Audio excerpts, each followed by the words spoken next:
किसी का बैग जल गया, किसी के कपड़े राख हो गए और किसी के जरूरी कागजात उसी आग में खत्म हो गए। ये तस्वीरें राजस्थान के कोटा की हैं, जहां रविवार सुबह तिरुवनंतपुरम हजरत निजामुद्दीन राजधानी एक्सप्रेस की एसी बोगी में आग लग गई। आग लगते ही कोच में अफरा तफरी मच गई और यात्रियों को अपना सामान बचाने तक का मौका नहीं मिला। बताया जा रहा है कि रेलवे कर्मचारियों ने स्थानीय ग्रामीणों की मदद से आग पर काबू पाया, जिसके बाद ट्रेन को कोटा लाया गया। लेकिन जैसे ही ट्रेन स्टेशन पहुंची, यात्रियों का गुस्सा फूट पड़ा।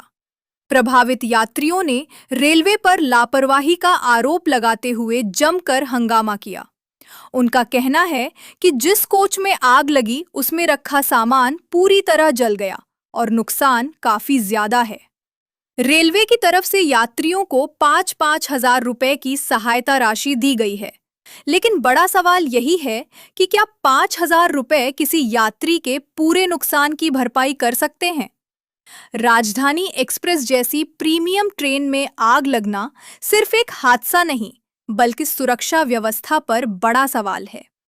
अब जरूरत है कि आग लगने की असली वजह सामने आए, यात्रियों के नुकसान का सही आकलन हो और रेलवे ये सुनिश्चित करे कि आगे किसी सफर में यात्रियों को ऐसे डर और नुकसान का सामना ना करना पड़े। हमारा सब कुछ बैंक के अंदर ही गया, पैसा भी सब कुछ गया हमारा बैंक के अंदर ही। 1 साल की कमाई गई मेरी, ऐसे ऐसे जोड़ के आए थे हम यहाँ पे। हम गोवा से आए, हम हरियाणा में जा रहे थे। क्या सामान चला? पूरा कपड़ा लत्ता, बैग, पैसा, कैश जो भी था सब जल गया। एक अंदर उसके मोबाइल भी था। ज्वेलरी वगैरह नहीं, हम ट्रिप पे आए थे। कितना नुकसान? कम से कम हमारा 80 के आसपास नुकसान हो गया है। उसके लिए तो हमने पैसा कमाया था। हमारे एक अंकल ने बताया, वो सो रहे थे, वो बाथरूम करने उठे थे। उस अंकल ने हमें बताया कि भाई आग लगी, भागो भागो। आज हमें मौत अपने सामने से नजर आई है। हम जल के राख ही हो जाते, नहीं तो उसके अंदर सब सो रहे थे वहाँ पे।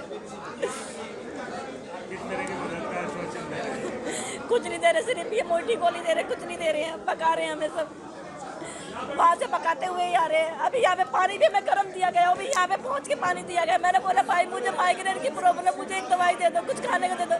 कह रहे कुछ नहीं है, कोटा जाके मिलेगा। इनके वहाँ पे सुविधा ऐसी है, नहीं तो इनके पास खाना नहीं था खाने के लिए। मैं बोली मुझे कोई दवाई दे दो, मेरी दवाई भी उसके अंदर ही जल के चली गई है। इन्होंने कुछ नहीं दिया, पूरा हमारा सबका पूरा सामान इनका भी, हमारे पास कुछ भी नहीं, हमारा पर्स भी वो भी सब गया। हम पूरे परिवार के तुम दोनों ही आए थे। सब लोग निकलने लगे, ट्रेन अपने आप रुक गई। ट्रेन रुक गई थी, ट्रेन एक अंकल ने शायद चेन भी खींची थी उसके बाद खींची। अलार्म बजा नहीं था ट्रेन में, ऐसा। और जैसे जैसे लोगों को बस हम लोगों ने 17 नंबर पे पूरा, हमारा सामान तो कुछ है ही नहीं, हमारे पास कुछ भी नहीं है। यानी हमारे पास, हम तो जैसे बस चप्पल मिली तो चप्पल पहनी, किसी ने बिना चप्पल पहनी। भगदड़ इतनी ज्यादा हो गई थी कि बस निकालना था लोगों को कि भाई निकलो निकलो निकलो, ऐसा। सीट नंबर था 31 था, B1 में था। 4:30-5 बजे का टाइम था।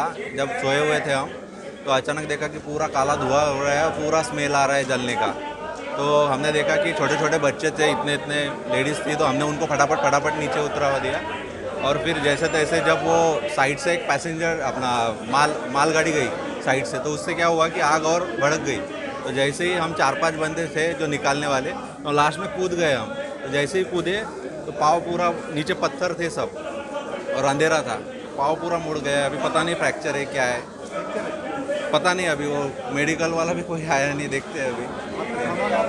सब जल गया है, सामान वगैरह कुछ नहीं। अरे हम बचे वही है, सामान वगैरह कुछ नहीं है, सब जल गया है। वहाँ पे मतलब पर्दे वगैरह थे ना सब, तो पूरा जल गया है। बिल्कुल, क्योंकि कोई चीज़ अगर समय से हुआ होता तो जो भी चीज़ हमारी थी वो तो कम से कम बच जाती, पर वो भी नहीं बची। क्योंकि हम लोग तो इंतज़ार कर रहे थे कि कब ये जल के ख़त्म होगा, क्योंकि हम तो आग ही देख रहे थे वहाँ से 3 घंटे तक। उसके बाद ही जो कुछ भी मदद हो सकी थी वो धीरे धीरे आई थी। वो भी पानी तो था ही नहीं, फायर ब्रिगेड में जो आया था उसमें पानी नहीं था। गांव के लोगों ने जो मोटर से पानी लगाया था, वो पानी वो उनको देते थे, डब्बे, उनके जो गाड़ियाँ थी उसमें वो पानी देते थे, फिर वो वापस आके आग बुझाते थे। इस तरह के काम में तो सीधी सी बात है, जो चीज़ एक बार लग चुकी है वो कैसे बुझ सकती है। बिल्कुल पूरा जल गया। हम चप्पल भी अभी यहाँ मिल रहा है, नहीं तो मेरा सामान उसमें मेरे कैश थे और मेरी ज्वेलरी में 2-3 चीज़ें थी और बाकी सब हम चारों का कपड़े लत्ते जो कुछ भी था, हम सिर्फ सूरत से दिल्ली घूमने जा रहे थे। किया गया जो कोच यात्री कोच में एडजस्ट करने थे, एक अलग से कोच लगाया गया था, लेकिन काफ़ी यात्रियों की ग्रीवेंस थे क्योंकि उनके लगेज वगैरह का नुकसान हो गया है, तो उन लोगों ने इंसिस्ट किया कि हम FIR करके ही जाएंगे। और रेलवे ने अपनी तरफ से एक स्पेशल रिलीफ भी कुछ यात्रियों को दी है जिनके लगेज वगैरह का नुकसान था, जिन्हें आगे टिकटिंग वगैरह के लिए जाना था। और उसके अलावा लेकिन कुछ लोगों का इंसिस्टेंस था कि हमें FIR की कॉपी चाहिए, तो उन लोगों के लिए आगे से व्यवस्था करी जाएगी अलग से, और बाकी जगह उन्हें अकोमोडेट करने की कोशिश करेंगे। लेकिन वो लोग अभी यहीं रुक गए हैं अपनी मर्ज़ी से, बाकी लोग सभी सकुशल चले गए हैं। रेलवे ने IRCTC के समन्वय से सभी के खाने और पीने की व्यवस्था करी है और अपने स्टाफ को भी उस कोच के साथ भेजा है ताकि उनकी आगे की यात्रा सुगम तरीके से हो सके। अमाउंट जो है वैसे लगभग 5,000 रुपये का दिया गया है लगेज के लिए पर यात्री के हिसाब से, जो कि ओवर एंड अबव है कि जो बाकी जो क्लेम्स वगैरह वो अपना कर सकते हैं। लेकिन अभी की यात्रा में जिनके टिकट वगैरह का नुकसान हो गया था, तो ये बोर्ड और मुख्यालय के माध्यम से स्पेशल रिलीफ की तरह लगेज डैमेज के हिसाब से उन्हें प्रदान किया।